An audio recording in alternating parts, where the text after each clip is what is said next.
So I've been asked recently why I decided to stop touring and if I still play in bands. So I'm going to talk about all that coming up.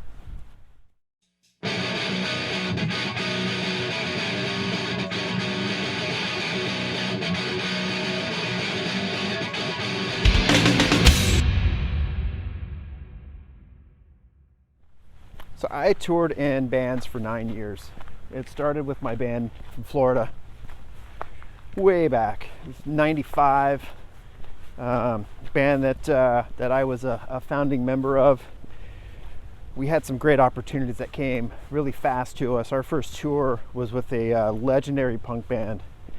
And, first time out, we got these built-in great shows, huge crowds. It was fucking awesome.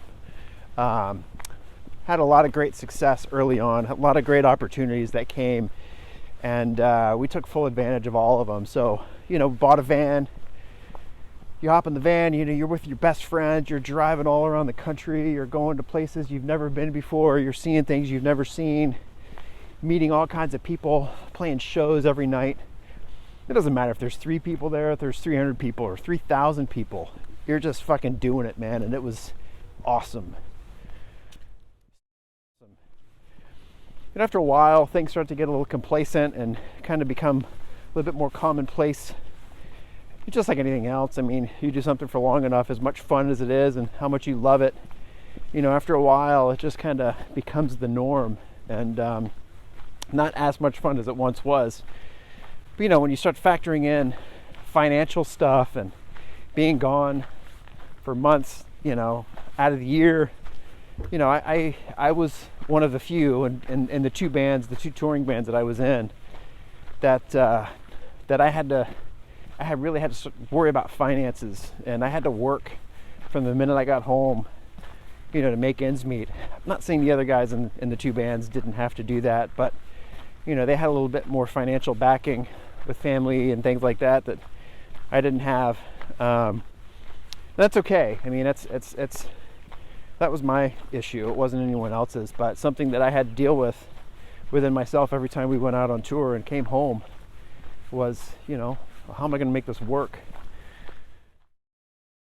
After a while, it kind of chips away at you. But the band back in Florida, after about 4 years, we kind of wound down. We weren't doing any new records. We were just kind of doing one-off stuff and songs for comps and 7 inches and stuff like that. And I didn't feel like we were really doing everything that I wanted to do to kind of make it to the next level. I mean, we had some great tours, but those are kind of wound down. We were doing our own tours, which was still fun, but wasn't as much fun. So I had an offer to join a band in California. Long story short, I took it, and obviously required me to pack up my little 2-door car and stuff my drums and whatever else I could fit in there and move across the country. So that's what I did. I packed up all my shit. I drove across the country in 52 hours, which is ridiculous, stupid and insane, but 52 hours driving across the country to join this band. And I got here and took 3 days off, and just to kind of recoup from that drive. So after that, we locked ourselves away in a rehearsal studio for a month. We had a record to write. I think they had maybe like 4 ideas for songs, and the band had studio time booked already. And it was the label's studio, and the producer at the time was the punk rock guy.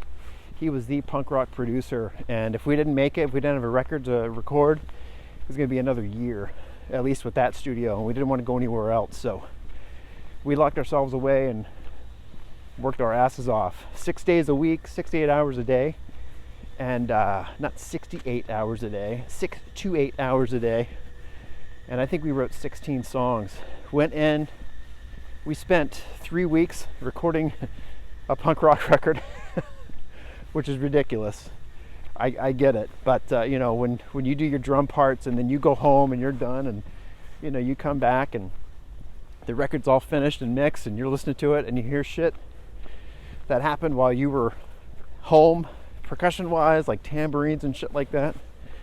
It's like, what? No wonder why it took 3 weeks.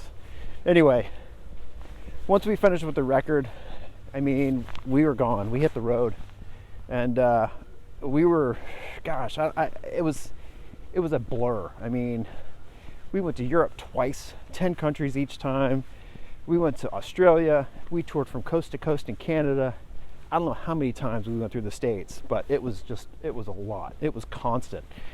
So at the beginning, there was just this excitement. I mean, it was all new to me. It was a great opportunity for me. But for the band, I think the fact that they had me that stepped in as the new drummer, I think it kind of boosted the excitement level for them. But again, you do it for long enough and you start doing it for a while, and that complacency starts to kind of step back in and kind of, you know, kind of stabilizes things and lessens the excitement level a little bit, and things start to creep in, the financial stuff again, all that stuff. It all starts coming back. And, you know, the big one for me was we were out of the country for 2.5 months at one point. We went to Australia for a month. We flew back to San Francisco for 6 hours. We got on a flight. We flew to London. Our driver picked us up in London. We drove for 4 hours to play that night. Then we played the next 11 nights after that before we had a day off. And I was just cooked. I mean, came home from that tour and I was just completely wiped out. I mean, I couldn't do anything for like a week, but I had to work. So, you know, you have all those stresses that come in, but once we came home from that, all the stresses, the exhaustion, you know, not being able to work, not really, you know, putting in my best foot forward to be in a band and be on tour anymore, it all kind of came together at the same time. And that's the first inclination. I was like, maybe I don't want to do this anymore. We kept going. We kept touring and doing local stuff, and, you know, local 3 or 4 day tours, like up and down the West Coast and things like that, and hopping on little mini tours. I got married 2 weeks after my wedding. I went to Europe for 3 weeks, and we came home from that. Once we left to go on that tour, immediately I just wanted to be home. You know, I made the decision on that tour that was going to be one of my last ones, and I was going to start working on my exit strategy from doing that. And it was kind of a weird thing because I didn't want to let anybody down, so I kind of had that pressure. But, you know, I didn't want to make a promise to my wife, who, by the way, told me from day one that she would never ask me to stop touring or playing in a band. She would never ask me to stop doing something that I love so much. And that always meant the world to me. And it still does. I mean, it just kind of shows the kind of person that she is. But I made that decision. I didn't want to be gone. I didn't want to make that commitment to her and try and start a family and be fucking gone 6 months out of the year. I wasn't going to do that. It's not fair. So I made the decision on that last European tour to start working on, you know, hanging things up. So after that, you know, like I said, we did some short tours up and down, you know, 3 or 4 or 5 day tours. And the last big tour that the band did when I was still with the band was opened up for one of the biggest bands of the 90s, the biggest punk bands of the 90s, early 2000s. And I didn't go. I stayed home and I worked. I didn't want to deal with it. I didn't want to go. I didn't want to deal with the stress of being gone. And, you know, I just really fucking didn't want to go and do it. So the kicker was, when that tour came through, they played in San Francisco, my wife and I went to go see them. And it was really a strange feeling. You know, you're sitting there and your band is up on stage playing the songs that you've played every night. And one of your friends is up there playing drums with them. And the part that hit me the most was like, I'm totally fucking cool with this. I don't really fucking care that someone else is up there playing my songs. And that was the moment. That was the moment where I knew definitively that I was done. So after that, I just kind of bowed out. We had conversations about it. You know, I told those guys right from day one, right when I joined the band, that I will continue to do this for as long as it's fun to do. And it just wasn't fun anymore. So it was time for me to go. It wasn't fair to me. It wasn't fair to them. You know, it's a special kind of person that can go live in a van and road dog it for months on end, you know, every year, year after year. And I was that person for a fucking long ass time until I wasn't. And once I realized that I was no longer that person, I was out. Falling down. Thanks a lot, you guys. See ya.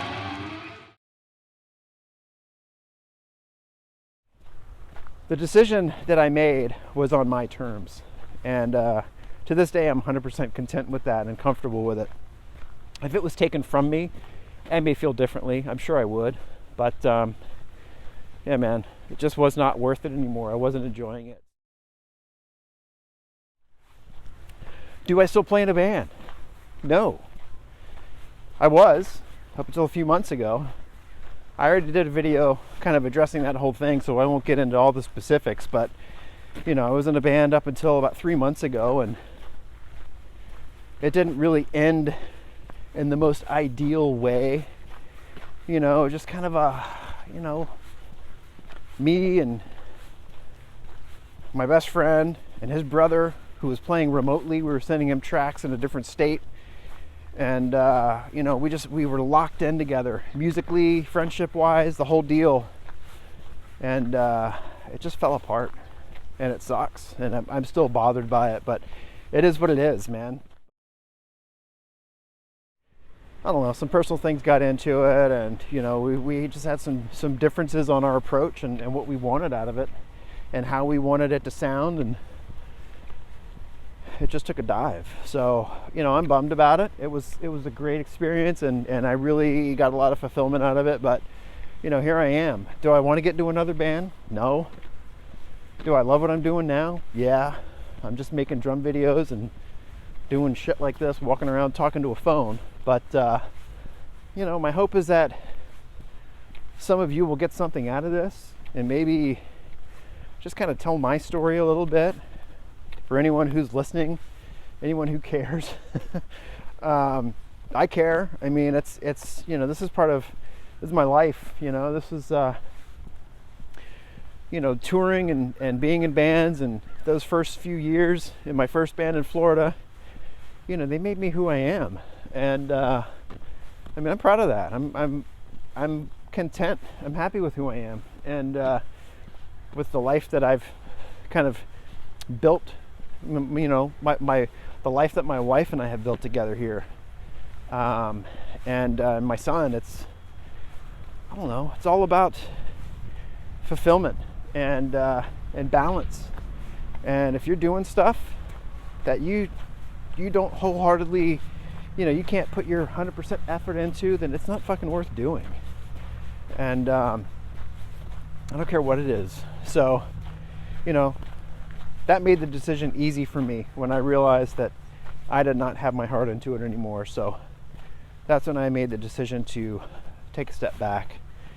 And so I'll come down here and I'll record whatever I record, whatever I can get out of the day, whatever comes to my mind, you know, video wise. I'll take care of that, and I'll go home and I'll mess with it during the week and get everything, you know, mixed down, all that good stuff, and put it out and spend the rest of the time with my family, and that's it. It's all about balance. It's all about having that that fulfillment, whatever it may be. You know, I will always have music. I will always play music, and that is my outlet, my artistic outlet. I don't consider myself an artist, but that's something that's always been close to my heart. It always will be. So I will never give that up. The gear that I bought, I'll have it forever, and I'll use it for different things, I hope. I mean, I'd love to do some recording for people, but it all depends. Anyway, that's it. I'm back. Hope you got something out of this. I'd like to hear what you think. Is this something that you've thought about doing? Is this something that you've done? Are you thinking about touring? You know, I'd love to hear about it. So drop it down, write it in, and I'll see you on the next one. All right, I'll see you.